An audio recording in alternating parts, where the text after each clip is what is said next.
গভীর রাতে বিশাল মরুভূমির এক প্রান্তে দাঁড়িয়ে আছে একদল বিজ্ঞানী। তাদের সামনে বিশাল এক লেজার ক্যামেরা স্থাপন করা হয়েছে।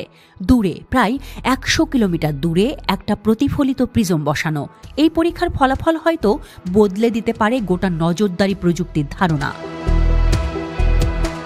হঠাৎই আলো ঝলসে উঠল। ক্যামেরার স্ক্রিনে ধীরে ধীরে ভেসে উঠল একটি নিখুঁত ছবি।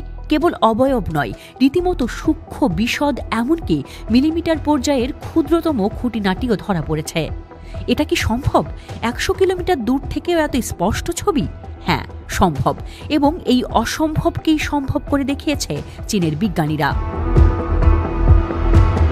চীনের অ্যারোস্পেস ইনফরমেশন রিসার্চ ইনস্টিটিউটের গবেষকরা তৈরি করেছেন এমন এক লেজার ভিত্তিক অপটিক্যাল ইমেজিং সিস্টেম যা আগে সব নজরদারি প্রযুক্তিকে হার মানিয়ে দিয়েছে। তাদের নতুন আবিষ্কার স্যাটেলাইট পর্যবেক্ষণ ও সামরিক নজরদারির ধারণাকে সম্পূর্ণ বদলে দিতে পারে। কিন্তু এই প্রযুক্তি কতটা শক্তিশালী?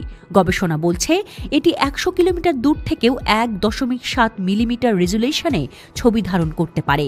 এতদিন পর্যন্ত এত উচ্চ রেজুলেশনে চিত্র ধারণ কেবল কল্পনার বিষয় ছিল।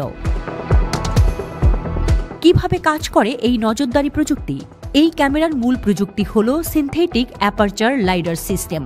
এটি অত্যন্ত শক্তিশালী লেজার রশ্মি পাঠিয়ে প্রতিফলিত আলো সংগ্রহ করে, যা পরবর্তীতে উন্নত অ্যালগরিদমের মাধ্যমে স্পষ্ট ছবিতে রূপান্তরিত হয়।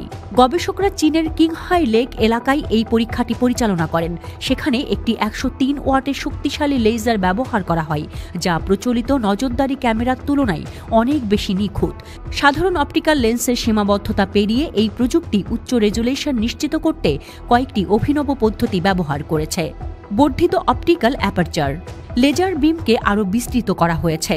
উন্নত লেজার সংকেত ১০ গিগাহার্টজ ফ্রিকোয়েন্সি ব্যান্ড ব্যবহার করে সূক্ষ্ম রেঞ্জ রেজুলেশন অর্জন করা হয়েছে। শব্দ কমানোর প্রযুক্তি অপটিক্যাল শব্দ কমিয়ে ১০,০০০ গুণ স্পষ্টতা আনা হয়েছে। সামরিক গুরুত্ব কতটা? এই প্রযুক্তি শুধু নজরদারি নয়, সামরিক ক্ষেত্রে এক যুগান্তকারী পরিবর্তন আনতে পারে। একজন চীনা ইমেজিং বিজ্ঞানী বলেছেন, এটি শুধু বিদেশি উপগ্রহের ছবি তুলবে না, বরং তাদের সিরিয়াল নম্বর পর্যন্ত পড়ে ফেলতে পারবে। এর মানে চীন এখন পৃথিবীর কক্ষপথে থাকা যে কোনো সামরিক উপগ্রহের খুঁটিনাটি বিশ্লেষণ করতে পারবে।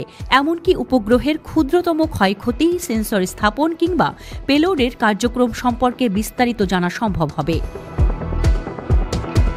এতদিন পর্যন্ত যুক্তরাষ্ট্রের লকহিড মার্টিনের তৈরি প্রযুক্তি ১.৬ কিলোমিটার দূর থেকে ২ সেন্টিমিটার রেজুলেশন দিতে পারত। চীনের আগের গবেষণায় ৬.৯ কিলোমিটার দূর থেকে ৫ সেন্টিমিটার রেজুলেশন পাওয়া গিয়েছিল। কিন্তু এবার তারা ১০০ কিলোমিটার দূর থেকেও মিলিমিটার পর্যায়ে ছবি তুলতে সক্ষম হয়েছে। তবে এই প্রযুক্তির কিছু সীমাবদ্ধতা রয়েছে। আবহাওয়ার উপর নির্ভরশীলতা, চলমান লক্ষ্যের ক্ষেত্রে জটিলতা।